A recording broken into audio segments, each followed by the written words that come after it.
John McNee's readings contain adult themes and violence. They are not intended for all audiences.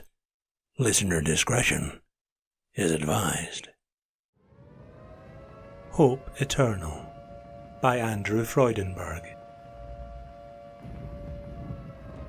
It wasn't that he considered the other residents of the hostel to be evil. He didn't think that they intended him harm, or even that they harboured wicked intentions toward him. It was more that they carried an air of decay, the ghosts of their loss almost tangible in this dimly lit chamber.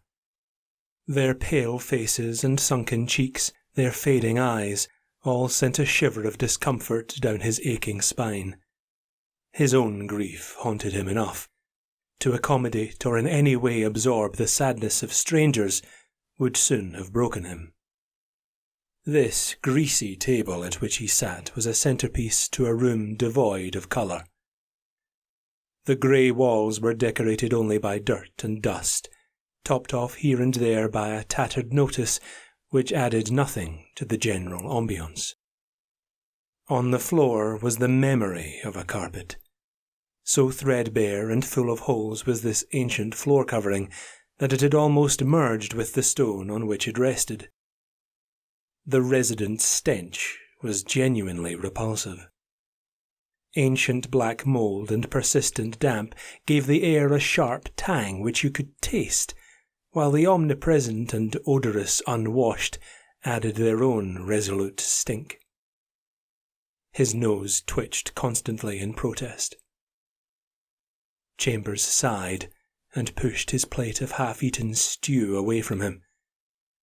More depressing than every other aspect of this dismal place was that he belonged here as much as any man. "Are you going to eat that?" A spindly figure installed himself into the chair opposite. Even if Chambers hadn't been familiar with the man's phlegmatic voice, the request could not have come from anyone else. Sullivan was a master scrounger. No crumb was wasted when he was present, which he always seemed to be.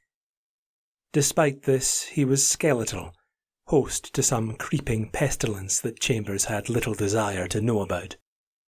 "Now, help yourself." "Thanks," muttered Sullivan, his first spoon of the brown mush already nearly in his mouth. "Are you going out tonight?" Chambers grunted and got to his feet. He had no time for small talk these days. He simply couldn't find enthusiasm for it. After retrieving his coat from the back of his chair, he left the man to his scraps. A small crowd loitered around the hostel entrance, smoking and bantering as idle men do. The back and forth was merely meant to raise their spirits, but their false optimism only worsened Chambers' dull sense of despair. Taking a deep breath, he stepped out into the cold dusk, pulling on his coat and hat as he did so. There was a sudden lull in conversation as the men turned their attention to him. "All right, Chambers. Fancy spending an evening underground with us for a change?" Chambers is indestructible. He don't need to hide. "Leave him alone. He's got his reasons." Chambers gave them a slow nod and walked off into the gloom. The streets were busy with people heading for shelter, eager to survive for another night. He pulled his hat down further and threaded himself through the crowd, avoiding eye contact as he went against the flow. His wound throbbed as he walked, but he didn't allow himself to wince. He was lucky to still have 2 legs, as his surgeon had made sure to tell him on several occasions. Indeed, he was lucky to be alive at all, when so many others weren't. Of course, luck was relative, and in the scheme of things he didn't feel fortunate, but he did consider it unconscionable to complain about his lot, even if it was only to himself. They had survived a solid week of fighting in and around a devastated French town. It had been bloody and intense, but without the disorienting openness of the field. Plunged back into La Campagne, he had felt weightless, unable to acclimatize away from the familiarity of bricks and mortar. On their second day in nature, a mine had liquefied 2 men, not 10 feet in front of them. It had torn their bodies into nothingness, leaving only a stain as proof that they had ever even existed. As well as coating him in the viscera of his friends, it had sent a shard of shrapnel into his right leg. In a sense, such as could be so in a world gone mad, this had been a godsend, a blessing. The damage was great enough to grant him escape from the bloody killing field. He could see the hint of jealousy in the expressions of those that had lifted him up and stretchered him away. Had he not been screaming in pain, he might even have apologized for being the recipient of such fortuity. Of course, neither he nor they could have known that his hopes were being raised falsely, that this glimmer of light would soon be extinguished. He supposed that they had broken the news as gently as they could, but in reality there was no good way to tell someone such a thing. Besides, he was just one of a multitude awash in this sea of suffering, drowning humanity the world over. Private Chambers? My name is Father Callum. I'm afraid I have some extremely unfortunate news. We have received notice that your wife was killed in an air raid. Her body was identified yesterday. He had stared at the chaplain in disbelief, a white noise rapidly filling his head. Her first visit since he had returned from Europe had been scheduled for that very afternoon. Are you sure? His voice was wet gravel. Could it be some kind of mistake? I'm sorry. They rarely make mistakes in cases like this. They like to be sure before sending out any kind of notification. Most probably she was carrying her papers, or a neighbour identified the body. What about my daughter? I need to know about my daughter. He grasped the chaplain's wrist tightly as he spoke. Daughter? I'm sorry, but there's no mention of her in the paperwork. I'll make inquiries for you. Could she have been elsewhere? With grandparents, perhaps? Chambers had released the priest and slumped back onto his bed. His father died in the fight for the Somme. His mother had never recovered from the loss and spent the next 2 decades fading away gradually. She had been little more than a shadow by the time that she died. His wife's mother had died in childbirth, and her father had died from cirrhosis of the liver as the war broke. No, there's nobody else. I'm sorry to hear that. Still, I'll pass on the word. Don't lose hope. Of course, no news had been forthcoming. Nobody had seen nor heard from little Rose. As far as anyone could tell, she had simply vanished. As soon as he had been able to walk, he had made his escape and headed for London. He would conduct his own search. He spent a full week picking through the rubble of their flattened terrace home, but had found nothing but the detritus of their former lives. Finally satisfied that he had exhausted that possibility, he turned to the hospitals and morgues. They were a litany of the dead and dying. It crushed his soul to see how much his city, his people, had suffered. Day after day he had been awash in the miasma of death. Day after day he forced one foot in front of another as he toured past an endless parade of shell-shocked faces. His daughter was nowhere to be found, but still he couldn't bring himself to give up on her. The city was his home, and, despite his physical and mental exhaustion, he belonged here. His search had to continue. As darkness fell, he limped on through the increasingly empty streets. All around him was desolation, buildings either reduced to rubble or bearing open wounds that left their interiors exposed to the elements. Yet there was still strength left in the city. She was reeling from the blows that she had suffered, but she was not out for the count just yet. Across the ragged vista he could see St. Paul's, untouched and proud. The tower and countless other stone witnesses to history continued to watch grimly, while the war rolled on. To be a Londoner, mere flesh and bone, was to be a part of this place. He felt it deep down, a belonging that engendered fury when he looked out at the damage inflicted by the German warplanes. When he thought about the pilots flying from their homes to attack his, he didn't consider them to be sent by man. Like him, they fought for their cities, the ancients grown to vastness from humble beginnings. What had once been a smattering of rough dwellings, created by humans, had grown to a point where destiny could not be dictated by one as small as him, where their survival was more important in the long run.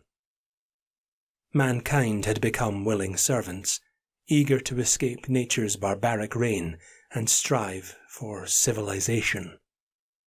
The cities rewarded them as they saw fit. "Hey you! What do you think you're doing? Get off the streets!" The air warden in his white helmet ran over from the other side of the road. "Bloody hell, not you again! I should have known. You know the drill, get to a shelter." Chambers looked at him and nodded, unwilling to repeat the fruitless arguments that he had tried on their previous encounters. He turned and ambled back in the direction from which he had come, and, once out of sight, turned a side street and doubled back. Only moments later, the dolorous wail of sirens broke the night's silence. Spotlights shone beams of intense light up into the cloudy skies, sweeping across each other in their search for the invaders. Derek Chambers stood and watched, straining to see if it was a false alarm. It made little difference to him either way. He was a man on a mission, however hopeless that may be. In that respect he had tunnel vision, and could not be deterred. He had asked himself if he feared dying, and found that he did not. Whether it was having survived his own brush with death, or his wife's terminal appointment with it, he did not know. It wasn't that he no longer knew fear. It was that it had become a stationary thing, resident, yet unmoving. There just came a point where it served no purpose, and, as long as you managed to avoid catching its gaze, it could be largely ignored. The open fields of France had terrified him during every waking moment.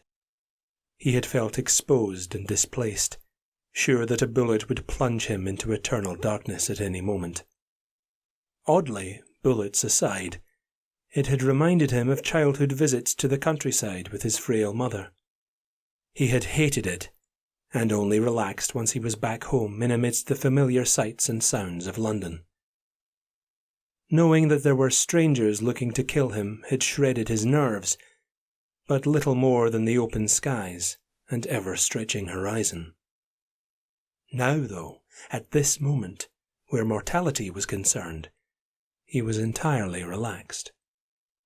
He sensed something moving on the bomb site behind him and span around. He peered into the darkness, unwilling to use his torch. He didn't want to get himself arrested. A darker shadow seemed to dart across the remains of the house's back wall. "Rose!" he called in a shouted whisper. Nothing. He clambered over piles of brick and splintered wood towards the source of his curiosity.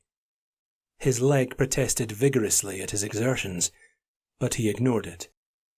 "Rose!" He stopped to listen. The steady drone of incoming bombers could be heard clearly now. They were soon joined by the rattle of anti-aircraft guns, sending glowing pulses of flak up into the clouds. He shuddered, more from the cold than anything else, and looked back to where he thought he had seen something. There was nothing there. Hell! The horizon lit up with explosions as the first bombs began to hit.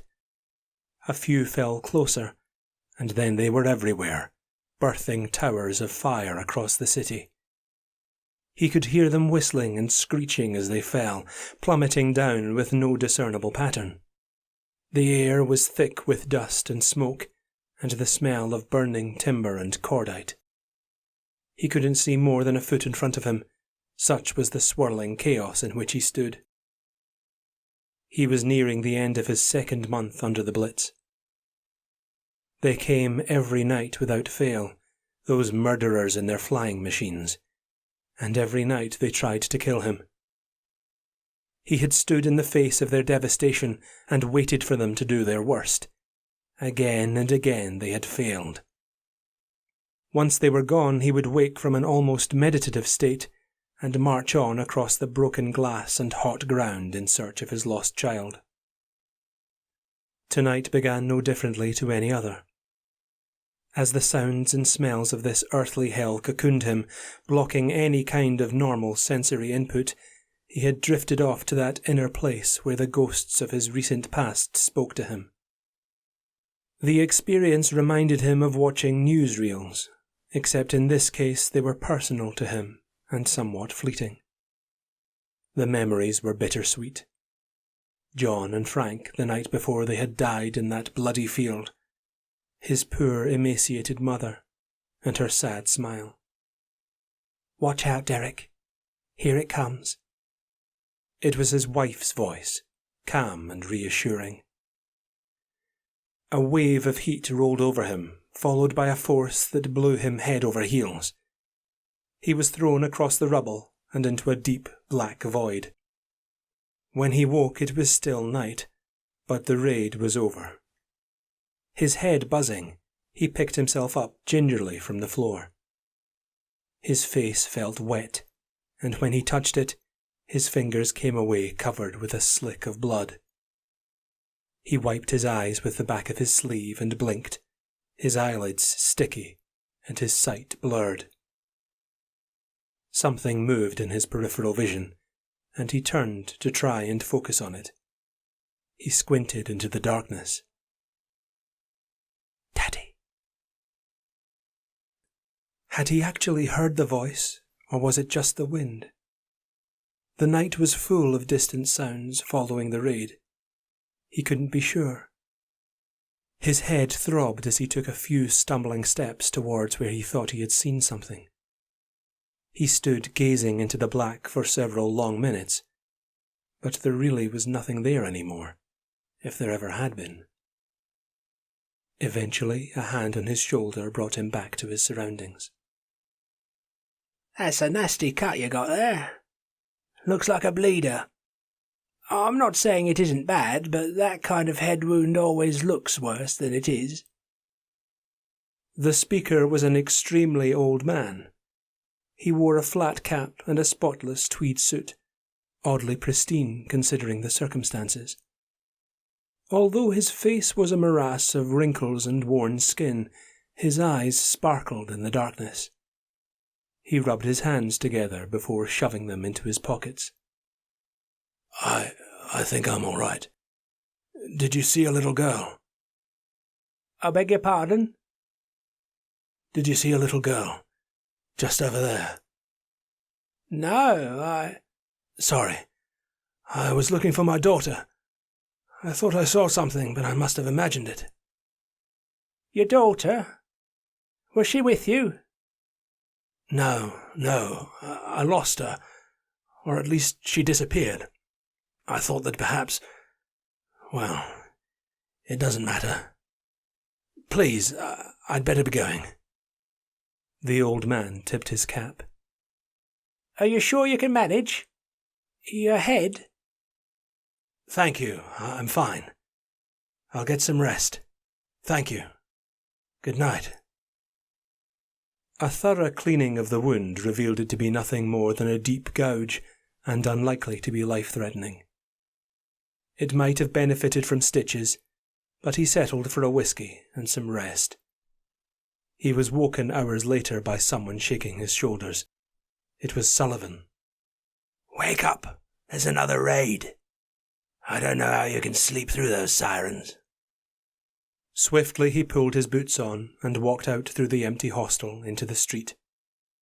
Thankfully Sullivan had already scurried away, so he was free to head in the opposite direction. After a near miss with his nemesis the ear warden, he strode on across the rubble with no clear destination in mind.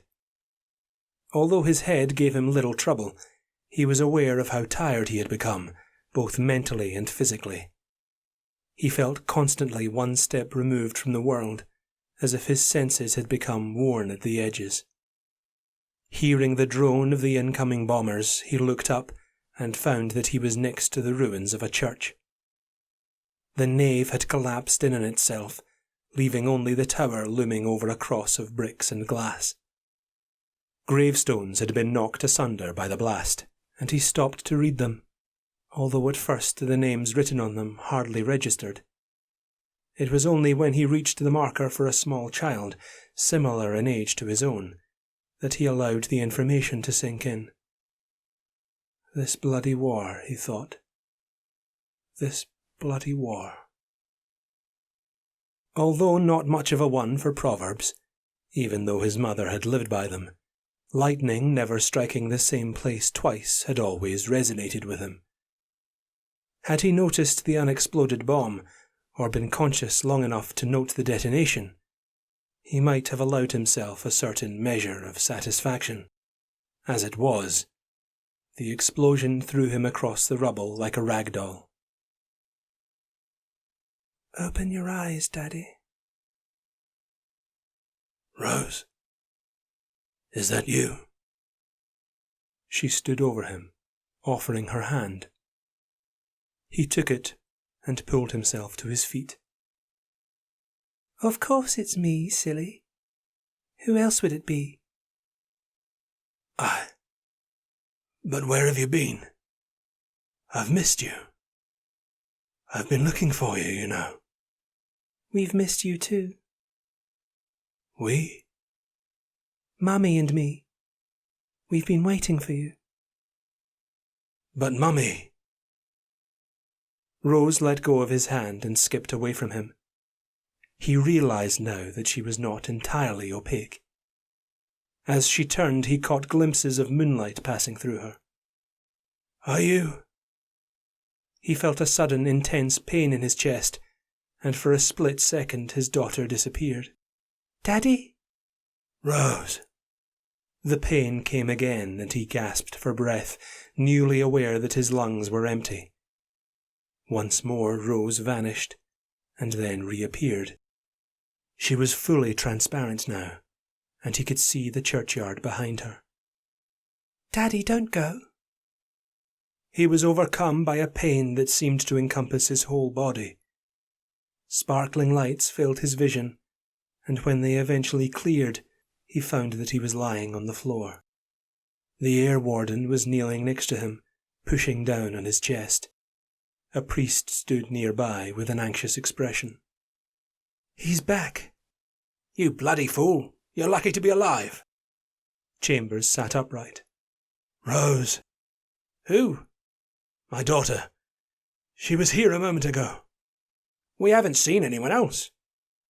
"Help me up." "You should stay still. You're hurt. You were a dead man." Chambers scrambled to his feet. He ached all over, but couldn't find any specific injury. The warden grabbed him. "You need to rest." He shook him off. "I need to go."